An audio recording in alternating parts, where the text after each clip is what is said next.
Thought I'd provide an update before I have to dismantle everything. I recently just built this computer. It was beyond my financial means, really. I shouldn't have even bothered going near it in terms of buying the parts. It's made it where like bills are really hard right now, and I've pushed myself to the brink. So effectively, there is an issue, and I can't afford to push my situation any further than it is. And it's like I'm someone that's really impatient by nature, so I got really fed up because I just want to be able to do it, but like I don't have the financial resources to now. So effectively, I put it all together. I've checked every connection you can possibly think of. I've checked the standoffs where the motherboard goes into the case, so it doesn't have any sort of like short circuiting, and it's not powering on. And that is one of the most frustrating things you can have at any situation.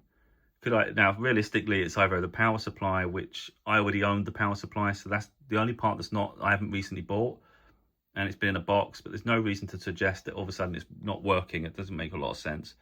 The motherboard, the main board here, where everything's literally attached to, is a returned Amazon part, but it was £80 cheaper, so it made sense to just go with that. You know, you'd assume they've done their checks, but it's looking to me like potentially that's where the fault is, because when I try and power it on, there's like a little tiny buzz, a very faint buzz that I was trying to follow with my ear, and it was sending me round about here into this little bit here, and it's over. I think that's where the capacitors are all running next to this area.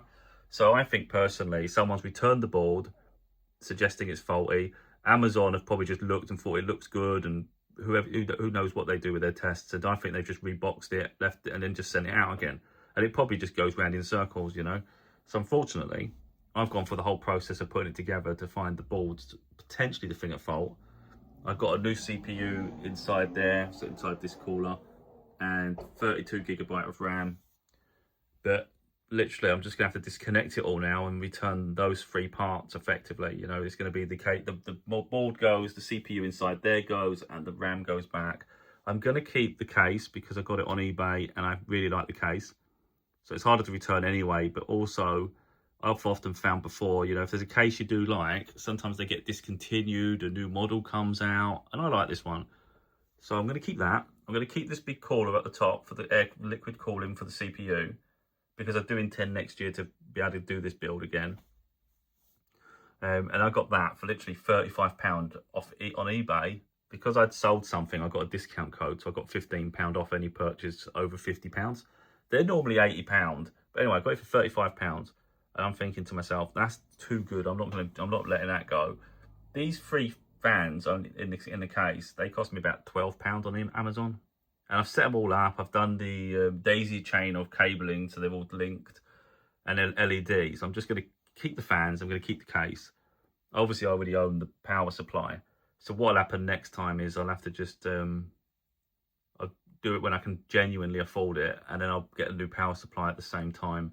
I was having to downsize slightly. I had to get, anyone knows their numbers, I got a Ryzen 9600X because it's a 6-core. I do prefer the 8-core ones, to be honest, the higher models, but it comes with built-in graphics, which I couldn't afford the graphics card just yet, which is a real shame, but at least it would have been functional.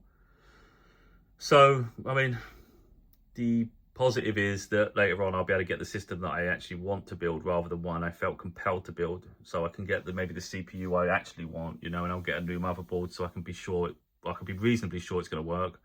Get a new power supply, so we know everything's like fresh and we can get it all working. But it's going to be realistically into next year now.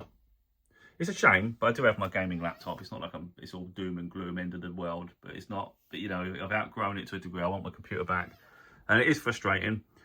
The only issue now for me is I need to repackage everything back in their boxes. So I've got to try and figure out what was supposed to go with the motherboard, what was supposed to go. Obviously, the CPU box is fine, but it's really going to be what's the motherboard and what was in the case.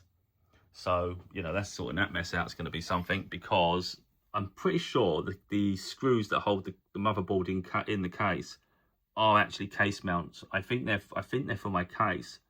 So, like for instance, if I was to return the screws, and then next year I decide I'm going to buy a new motherboard, we're going to get it all working, and I probably won't have any screws because they were supposed to be with the case. You know, I don't want to not return what's supposed to be returned, but then I have to make sure that I'm not going to be left out. So I'm pretty sure the screws come with the case. But again, these are the things I've got to just make sure that I'm not leaving anything behind, you know, and return exactly what was given. But no, it's a frustration, isn't it? I mean, literally, for the sake of me being able to buy another power supply just to check the power supply, maybe that works, you know. If it's the board, maybe just try another board. But when your resources are that depleted, I just can't afford to even indulge that much. Because effectively, that's what you want to do, you know. Extra couple of parts, it would have fixed, potentially solved the problem, it's working, then you just return the one that's faulty, you know. But at this stage, it's beyond, unfortunately, beyond my means. And the real problem really is, like, I feel I've got a good deal on a lot of the parts, you know, and I think the parts are effectively likely, perhaps, to go up in price by the time I want to get it again. So then, not only is it the similar build more expensive, but of course, me building anything more better is going to be extremely costly, you know. Anyway, I thought I'd show people really the misery I have to live with. It's like you got so close to having the computer running, and it's like, oh, it's not. Only because literally I didn't have the means to go any further with it. But anyway, like I say, back to the my gaming laptop. It just has a lack of ports is one of my biggest issues, and I think that just puts a strain on the system really. So I'm running adapters off it, and it's like a daisy chain of adapters pretty much. And I think the power supply that it comes with, the mains plug, I think it has its limit on how much it can, you know, provide to the laptop and things. So anyway, that would have been a nice upgrade. Not to be just yet.